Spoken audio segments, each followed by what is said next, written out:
നമ്മൾ കുറച്ച് തേങ്ങ എടുത്ത് വെച്ചിട്ടുണ്ട്. അതിലേക്ക് കുറച്ച് പെരിഞ്ജീരകം, 2 അല്ലി വെളുത്തുള്ളി, ഒരു ചെറിയ കഷ്ണം ഇഞ്ചി, മഞ്ഞൾപ്പൊടി, മസാലപ്പൊടി, 2 കറുവാപ്പട്ട, 2 ഏലക്ക, പിന്നെ നമ്മുടെ ആ മസാല പാക്കറ്റിൽ ആ വെളുത്ത പൊടി പോലെ വരികയല്ലേ, ആ സാധനവും ചേർത്ത് നമ്മൾ നല്ലതുപോലെ തേങ്ങ അരച്ചെടുത്തിട്ടുണ്ട്.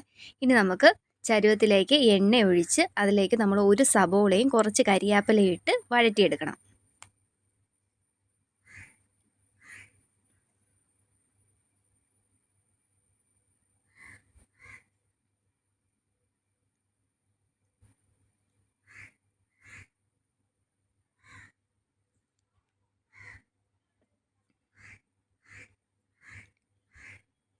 അപ്പോൾ നമ്മൾ നന്നായിട്ട് വഴറ്റിയെടുത്തിട്ടുണ്ട്. ഇനി നമുക്ക് നമ്മൾ അരച്ച് വെച്ചിരിക്കുന്ന തേങ്ങ അതിലേക്ക് ചേർത്ത് കൊടുക്കാം. ഇനി നമുക്ക് ആ മിക്സിയിലെ ജാറിലേക്കും വെള്ളം ഇച്ചിരി കൂടെ ഒഴിച്ചു കൊടുക്കണം. നമ്മൾ 2 ഗ്ലാസ് അരി എടുക്കുകയാണെങ്കിൽ 4 ഗ്ലാസ് വെള്ളം ചേർക്കണം. നമ്മൾ എടുക്കുന്ന അളവനുസരിച്ച് നമ്മൾ ഏത് പാത്രത്തിലാണോ അരി എടുക്കുന്നത് അതിൻ്റെ 2 ഗ്ലാസും കൂടെ ചേർത്ത് വേണം നമ്മൾ വെള്ളം എടുക്കാൻ വേണ്ടിയിട്ട്. അപ്പോൾ നമുക്കിതിലേക്ക് ഇച്ചിരി ഉപ്പും കൂടി ഇട്ട് കൊടുക്കാം.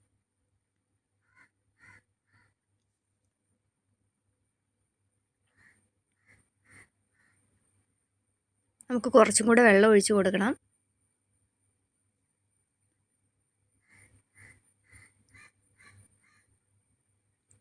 നമ്മുടെ ഈ വെള്ളം തിളയ്ക്കാൻ വേണ്ടിയിട്ട് നമ്മൾ നിൽക്കേണ്ട, അതിന് മുന്നേ തന്നെ ഒരു തിള വരാറായി എന്നാകുമ്പോഴത്തേനും നമുക്ക് നമ്മുടെ അരി കഴുകി അതിലേക്ക് ഇട്ട് കൊടുക്കാം.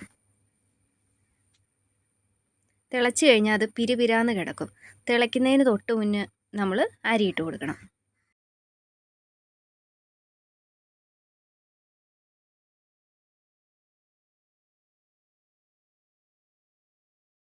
ഒന്ന് തിള വരുന്നിടം വരെ നമുക്ക് തീ കൂട്ടി വെച്ച് കൊടുക്കാം. ഇനി നമുക്ക് മീഡിയം ഫ്ലെയിമിൽ ഇട്ട് കൊടുക്കാം. എന്നിട്ട് മൂടി വയ്ക്കാം.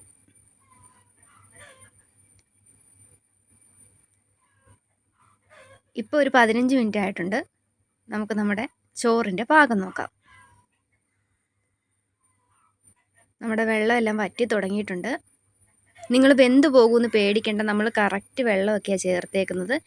നമുക്ക് ഒരു ചോറ് മുട്ടാതെ തന്നെ ഇത് കിട്ടണം. നമുക്കിങ്ങനെ നല്ലതുപോലെ ഇളക്കിയിട്ട് തട്ടിപ്പൊത്തി വെച്ച് മൂടി വെച്ച് കൊടുക്കാം. ഇടയ്ക്കിടയ്ക്ക് നമ്മൾ നല്ലതുപോലെ ഇളക്കി തട്ടിപ്പൊത്തി വെച്ച് കൊടുത്തിട്ടുണ്ടായിരുന്നു. ഇപ്പോൾ ഒരു 15 മിനിറ്റ് കഴിഞ്ഞപ്പോൾ നമ്മുടെ തേങ്ങാച്ചോറ് ഇവിടെ റെഡി ആയിട്ടുണ്ട്. നമ്മൾ നല്ലതുപോലെ ഇളക്കി തട്ടിപ്പൊത്തി വെച്ചിട്ട് തീ ഓഫ് ചെയ്യണം. നമുക്ക് ഇതിൻ്റെ കൂടെ നല്ല പരിപ്പ് കറിയും ഒരു ഇച്ചിരി അച്ചാറും പപ്പടവും കൂടെ ഉണ്ടെങ്കിൽ സൂപ്പറായിട്ട് നമുക്ക് തേങ്ങാച്ചോറ് അടിപൊളിയായിട്ട് കൂട്ടാം. ഇപ്പം ഞാൻ എടുത്തേക്കുന്നത് ചിക്കനും നമ്മൾ ഈയിടെ ഇട്ട നമ്മുടെ കറുമുറ അച്ചാറുമാണ്. നോക്കിക്ക്, നമ്മുടെ ചോറ് വെന്ത് പോയിട്ടില്ല, നല്ല അടിപൊളിയായിട്ട് കിട്ടിയിട്ടുണ്ട്. അപ്പം വീഡിയോ ഇഷ്ടപ്പെട്ടാൽ ലൈക്ക് ചെയ്യാനും ഷെയർ ചെയ്യാനും മറക്കല്ല.